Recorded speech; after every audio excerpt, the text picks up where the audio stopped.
When better than at Christmas to celebrate the return of the good old days? The blue British passport is on its way back, the government announced today, to be issued from October 2019. Home Office Minister Brandon Lewis predicted a warm welcome for an old friend from many quarters.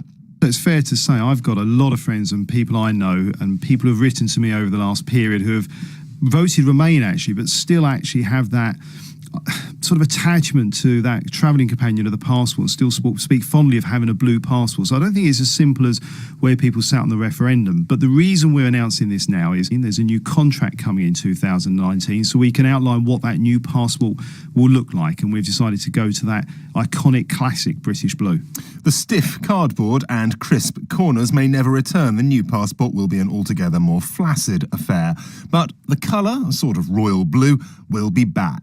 We didn't always have to carry these things, and until relatively recently they weren't a regular shape and size. So how did the passport come to exist in the first place? Martin Lloyd is the author of The Passport, the history of man's most travelled document. We come to the First World War, and suddenly these passports with no descriptions on are a bit of a liability, and we have to introduce photographs very quickly.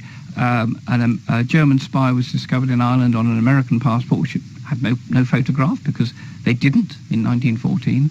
And so very quickly we introduced the requirement to have a photograph affixed to the photograph, which came in on the passport came in on February 1915.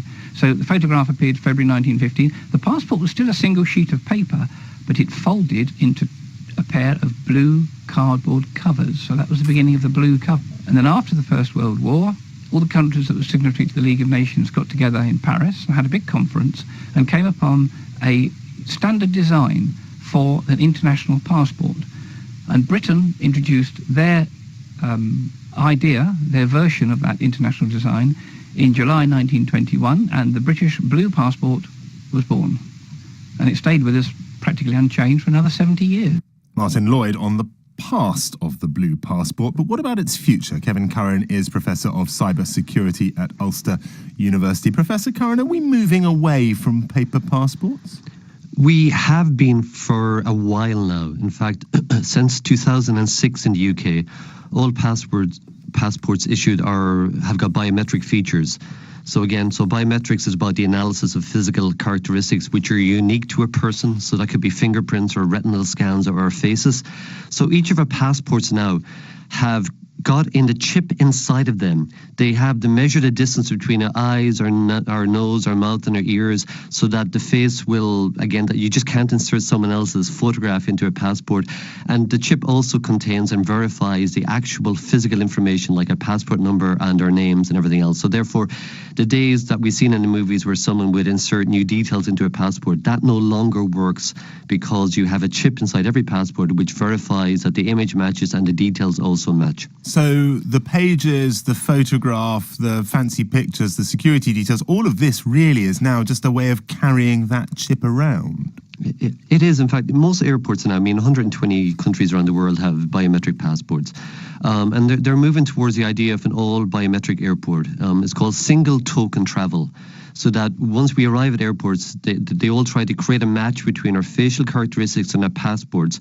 And then we're able to proceed through the terminal checkpoints from curb to cabin, keeping our hands in our pockets without having to exhibit our travel documents afterwards. And that's known as single token travel. And most airports are trying to get to there as well. But we're not going to, the physical passport will not disappear overnight because, again, you have to have some way of being able to match up someone's face to who they are. And of course, because of the very nature, the sensitivity of a passport and, the threat to national security and everything else, everything has to be done to make sure that we still have a better system in place in the future. And of course, with passports as well, no country can come along and create its own system in isolation. It has to be in agreement with other countries. They have to agree upon the format, the practicality, security of the system, and also you're dealing with police forces, Interpol and other types of, it really is a very hard system to roll out overnight and get agreement worldwide. Have there been trials of paperless passports yet? There have, yes, there's been narrow ones. Again, what we see is countries like Australia had tried to use this as well. And actually, Estonia have got a single ID. They have a national identity card, the Estonian ID card, really, and that allows their residents really to use this travel document to travel between countries like Iceland, Norway, Switzerland, Liechtenstein, Cyprus. There's about 20 countries, and the only thing you don't need a passport if you're Estonian to get back into the country. So they have moved to this kind of single ID card as well, which contains a chip and is also used for purchases as well. So they're trying to make it a single ID biometric stroke hardware token, which is used for more than even travel. Professor Curran, thank you very much for your time there on the future of passports.